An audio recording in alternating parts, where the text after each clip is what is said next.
Hello student, स्वागत है आपका हमारे यूट्यूब चैनल पर। तो आज हम पढ़ेंगे चतुर्भुज और उनके गुणधर्म। तो हमारा पहला चतुर्भुज है समांतर चतुर्भुज। क्या है? समांतर चतुर्भुज, जिसको इंग्लिश में बोलते हैं पैरेललोग्राम। क्या बोलते हैं? पैरेललोग्राम। तो ये चतुर्भुज होता है, ये ऐसा हमने एक चतुर्भुज बनाया है जिसको नाम दिया है ABCD। अब समांतर चतुर्भुज में क्या क्वालिटी होती है कि जो इसकी आमने सामने की भुजाएं होती है, ये और ये क्या होती है? बराबर होती है। क्या होती है? बराबर होती है। और ये भी आपस में क्या होंगी? बराबर होगी। मतलब ए बी बराबर है किसके? सी डी के, और ए डी बराबर है बी सी के। अब इनके आपस में जो सम्मुख कोण है वो भी क्या होते हैं? आपस में बराबर होते हैं। मतलब ए के बराबर बी, और नहीं सॉरी, ए के बराबर सी और बी के बराबर डी। ये सम्मुख भुजाएं बराबर है, मतलब ए बी। जो ए बी है वो किसके बराबर होगा? सी डी के। तो ये लिख दिया अपन ने, ए बी बराबर सी डी। ऐसे ही अगली भुजा बी सी किसके बराबर हो जाएगी? बी सी बराबर है ए डी के। तो ये लिखा ए डी। ठीक। अगला है सम्मुख कोण बराबर होते हैं। तो देखो, इसके सामने वाला, सम्मुख मतलब सामने वाला, तो ए के सामने कौन है? सी। तो कोण ए किसके बराबर हो जाएगा? कोण सी के बराबर। ऐसे ही कोण बी किसके बराबर हो जाएगा? कोण डी के बराबर। ये जो साइन लगा इसको क्या पढ़ते हैं हम? कोण। तो ये हो गया कोण बी बराबर कोण डी, और कोण ए बराबर कोण सी। अगला गुणधर्म में विकर्ण एक दूसरे को समद्विभाजित करते हैं। समद्विभाजित मतलब समान दो भागों में बांटना। सम मतलब समान, द्वि मतलब दो, भाजित मतलब बांटना। तो इसके विकर्ण एक दूसरे को क्या करते हैं? समान दो भागों में बांटते हैं। जैसे पहला विकर्ण हो गया अपना ये वाला ए सी, दूसरा विकर्ण हो गया बी डी। तो ये दोनों एक दूसरे को कहाँ काट रहे हैं? इस ओ बिंदु पर। और जो ये विकर्ण है, जैसे कि ये यहाँ, ये आधा पार्टीशन हो गया इसका, और ये दूसरा वाला हो गया। तो जो ये ए ओ है ये किसके बराबर होगा? ओ सी के। ए ओ किसके बराबर होगा? ओ सी के बराबर। मतलब जो ये विकर्ण अगर दो है तो ये वाला भी दो होगा। ठीक। ऐसे ये वाला विकर्ण ये इसके बराबर होगा, क्योंकि समान दो भागों में बांटा ना इसको। अगर ये 4 था तो 2 इधर रह गया, 2 इधर रह गया। अगर ये 6 था तो 3 इधर रह गया, 3 इधर रह गया। मतलब बी ओ किसके बराबर होगा? बी ओ बराबर होगा हमारा ओ डी के बराबर। ठीक है। तो इनके विकर्ण एक दूसरे को क्या करते हैं? समद्विभाजित। फिर अगला है आसन्न कोण का योग 180 डिग्री होता है। अब आसन्न कोण क्या होते हैं? आसन्न कोण मतलब जो ए की रेखा पर स्थित हो। जैसे कि ये कोण ए और कोण बी ए की रेखा पर स्थित है, ए बी पर। ऐसे ये इन दोनों को अगर जोड़ेंगे तो क्या होगा? 180। ऐसे बी और सी को जोड़ेंगे तो भी कितना आएगा? 180। सी और डी को जोड़ेंगे तो भी 180, और डी और ए को भी जोड़ेंगे तो भी 180। जैसे कि ये दोनों हो गए आसन्न कोण, तो कोण ए प्लस कोण बी कितना हो जाएगा? 180। ऐसे ही अगर मैं लिखूं कोण बी प्लस कोण सी, कोण बी प्लस कोण सी, तो ये भी कितना हो जाएगा? 180 डिग्री। ऐसे ही लिखो कोण सी प्लस कोण डी, तो ये भी कितना हो जाएगा हमारा? 180 डिग्री। ऐसे ही कोण डी प्लस कोण ए, ये भी कितना हो जाएगा? 180 डिग्री। ठीक है। हमारा अगला चतुर्भुज है समचतुर्भुज। क्या है? समचतुर्भुज, जिसको इंग्लिश में क्या बोलते हैं? रोम्बस। क्या बोलते हैं? रोम्बस। तो इसमें जो चारों भुजाएं होती है वो क्या होती है? बराबर होती है। समचतुर्भुज मतलब इसकी जो चारों भुजाएं होंगी आपस में क्या होगी? बराबर। अगर ये 2 सेंटीमीटर है तो ये भी 2 सेंटीमीटर, ये भी 2 सेंटीमीटर, ये भी 2 सेंटीमीटर। मतलब चारों भुजाएं बराबर है। तो ए बी किसके बराबर होगी? ये इसके, ए बी बराबर बी सी बराबर सी डी बराबर डी ए। आपस में बराबर हो गए चारों। तो समचतुर्भुज की चारों भुजाएं क्या होती है? बराबर। फिर समचतुर्भुज के सम्मुख कोण क्या होते हैं? बराबर। मतलब ए के बराबर होगा कोण सी और कोण बी के बराबर होगा कोण डी। सम्मुख मतलब सामने, तो कोण ए के बराबर कौन हो गया, कोण सी, और कोण बी के बराबर कौन हो गया, कोण डी। ठीक है, आपने सामने के कोण बराबर होते हैं। फिर क्या है, विकर्ण एक दूसरे को समद्विभाजित करते हैं। क्या करते हैं, समद्विभाजित मतलब समान दो भागों में बांटते हैं। जैसे ये दोनों यहाँ पे मिल रहे हैं, ये विकर्ण और ये, तो इसको नाम दे दिया हमने ओ। तो ये एक दूसरे को समान दो भागों में बांटेंगे, मतलब ए ओ किसके बराबर हो जाएगा, ओ सी के।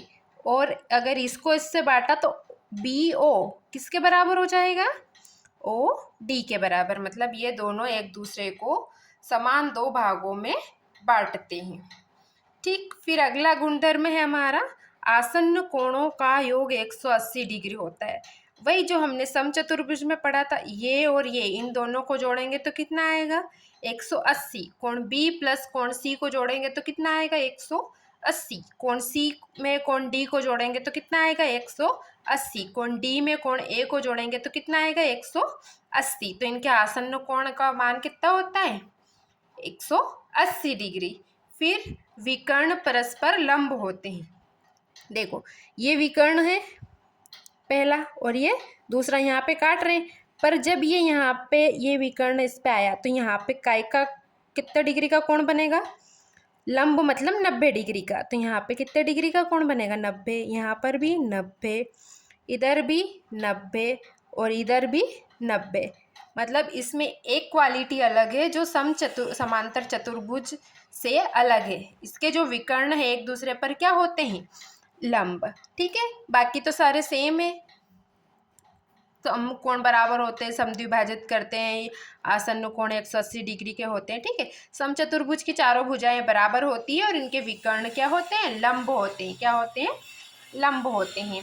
अगला चतुर्भुज है हमारा आयत। क्या है, आयत, जिसको इंग्लिश में बोलते हैं रेक्टेंगल। क्या बोलते हैं, रेक्टेंगल।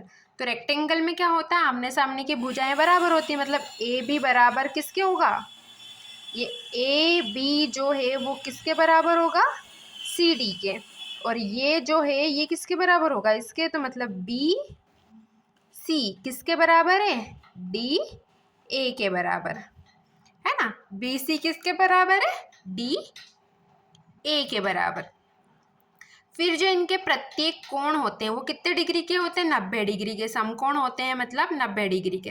तो यहाँ पे जो कोण बनेगा वो भी 90 का, यहाँ पे जो बनेगा वो भी 90 का, यहाँ पे जो बनेगा वो भी 90 का, और यहाँ पे बनेगा वो भी 90 का।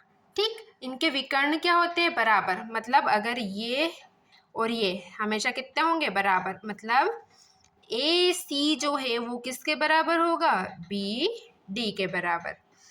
ठीक है, आयत के नियम समझ में आ गए हमको। सम्मुख भुजाएं बराबर होती है, प्रत्येक कोण समकोण होता है और विकर्ण बराबर होते हैं। अगला है हमारे पास चतुर्भुज वर्ग। क्या है, वर्ग। वर्ग को इंग्लिश में बोलते हैं स्क्वायर। क्या बोलते हैं, स्क्वायर। तो स्क्वायर की क्या होती है, चारों भुजाएं बराबर होती है। देखो हमने पढ़ा था अभी समचतुर्भुज में भी तो चारों भुजाएं बराबर होती है। हाँ होती है, वर्ग में भी चारों भुजाएं बराबर होती है और समचतुर्भुज में भी चारों भुजाएं बराबर होती हैं।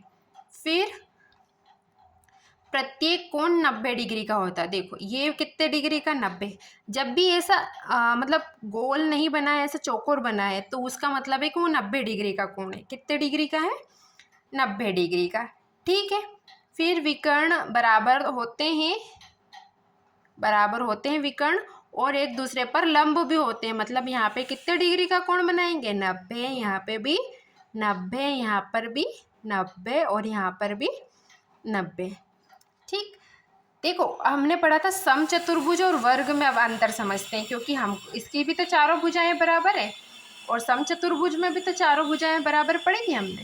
देखो तो इन दोनों में अंतर क्या है, देखो इसकी चारों भुजाएं बराबर होती है, इसकी भी चारों बराबर होती है। इसके सम्मुख कोण बराबर होते हैं, इसमें सम्मुख कोण बराबर होते हैं, और यहाँ पे क्या है, चारों कोण समकोण होते हैं। बस इतना ही अंतर है समचतुर्भुज और वर्ग में।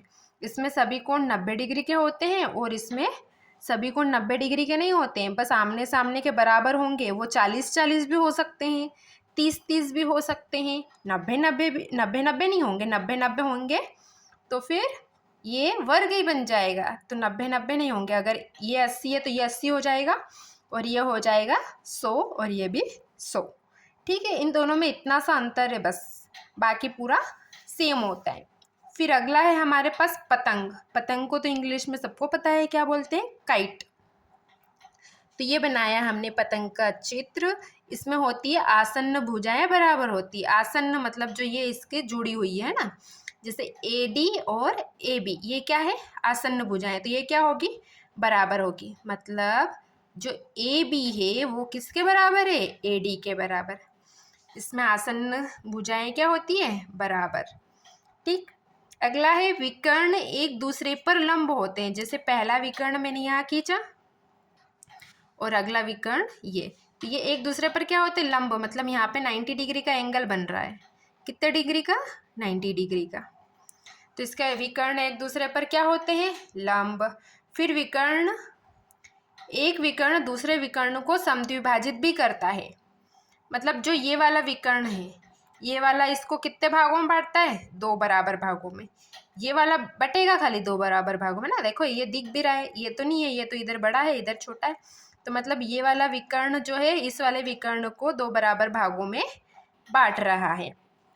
फिर जो ये चित्र है हमारे पास, तो इसमें जो कोण B है, कौन सा कोण, ये कोण B किसके बराबर होगा, कोण D के बराबर, है ना। ये जो कोण है ये तो आपस में बराबर होंगे, पर कोण A और कोण C आपस में बराबर नहीं होंगे। ठीक है, ये हमको स्पेशल इसकी प्रॉपर्टी है जो हमको ध्यान रखनी पड़ेगी कि ये वाले जो कोण है ये तो आपस में बराबर होंगे पर ये वाले नहीं होंगे।